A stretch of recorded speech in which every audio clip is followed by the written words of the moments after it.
Renforcement spirituel 22. Votre nature spirituelle est plus grande que votre nature humaine. Fondamentalement, il n'y a strictement rien de mal à se fixer des objectifs et des centres d'intérêt d'une nature purement terrestre et d'une nature purement humaine.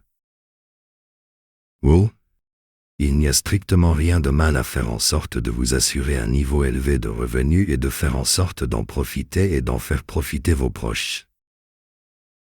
Oh, il n'y a strictement rien de mal à faire du mariage, le grand projet ou le grand accomplissement de votre vie. Quitte à vous rendre compte, une fois dans le mariage, que ce n'est pas le suprême bonheur que vous espériez. Oui, il n'y a strictement rien de mal à faire en sorte de vous assurer d'atteindre des postes élevés. Dans quelque grande institution étatique ou dans quelque grande entreprise privée. Et oui encore, il n'y a absolument rien de mal à faire en sorte de devenir un champion dans quelque sport, ou un acteur culturel à succès, dans la musique ou dans le cinéma, dans l'illusionnisme ou dans l'humour, ou dans autre chose.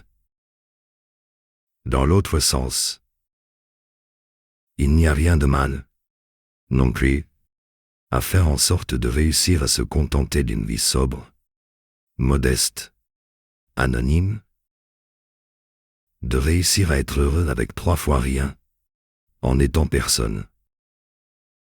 Seulement une personne avec ses 2 chèvres et son puits dans un petit vie, situation matérielle modeste. Celui qui est content d'être ministre ou directeur général, d'avoir quelques succès dans les affaires, ou dans le sport, ou dans le showbiz, n'est pas moins content que celui qui est content de ses 2 chèvres et de son puits dans son petit village ignoré, et celui qui est content de son modeste emploi et de son modeste salaire, qui est content de sa modeste vie dans laquelle il réussit à manger à sa faim et à s'adonner à quelques modestes loisirs, ne l'aurait pas supérieur. N'est-ce pas le bonheur en soi qui est la seule mesure valable de la valeur d'une vie terrestre et d'une vie humaine?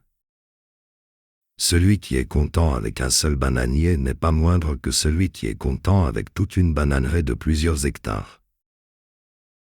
Chacun doit être libre de définir ses objectifs et de forger ses projets.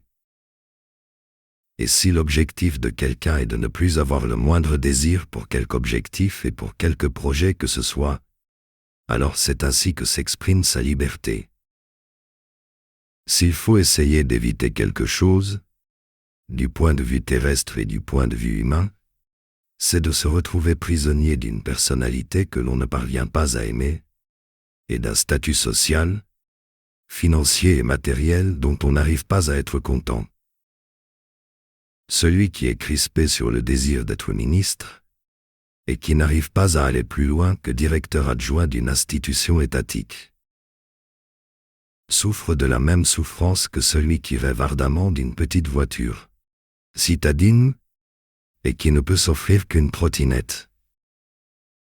En se limitant à la seule considération de la vie terrestre et de la vie humaine, ce que l'individu doit savoir, et qu'il doit travailler comme une base indispensable, c'est qu'en se concentrant sur le développement des compétences en affinité avec ses objectifs ou ses projets, et en se concentrant sur le développement de la sobriété émotionnelle et de l'autonomie émotionnelle, il augmente de beaucoup la capacité à construire le bonheur au sein de sa vie.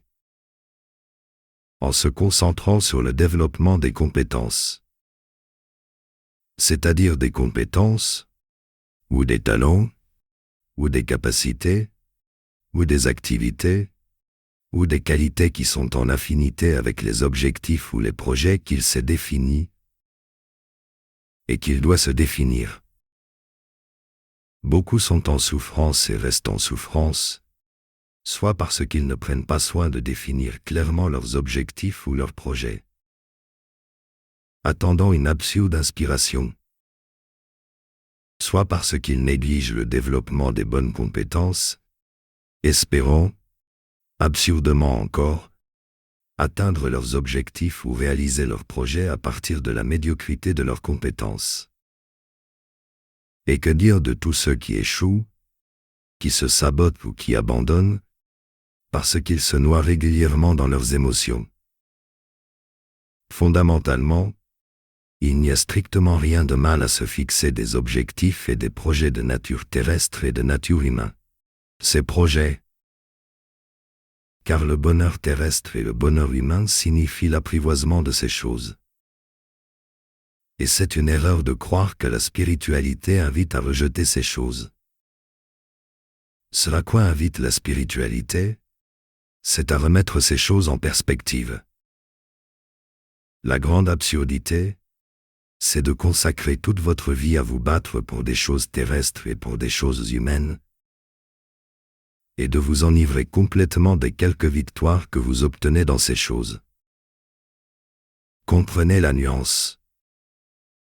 Il n'y a rien de mal à chercher ces choses et à obtenir certaines d'entre elles, voire à les obtenir toutes si tant est que cela soit possible, et il y a de la pertinence à travailler votre capacité à les atteindre et à les apprivoiser. Ce qui est d'une absurdité totale et absolue, c'est de ne consacrer votre incarnation qu'à des choses terrestres et à des choses humaines, et de ne pas consacrer du temps de qualité et de l'énergie de qualité au travail spirituel, au travail de développement fondamental de la force de votre esprit.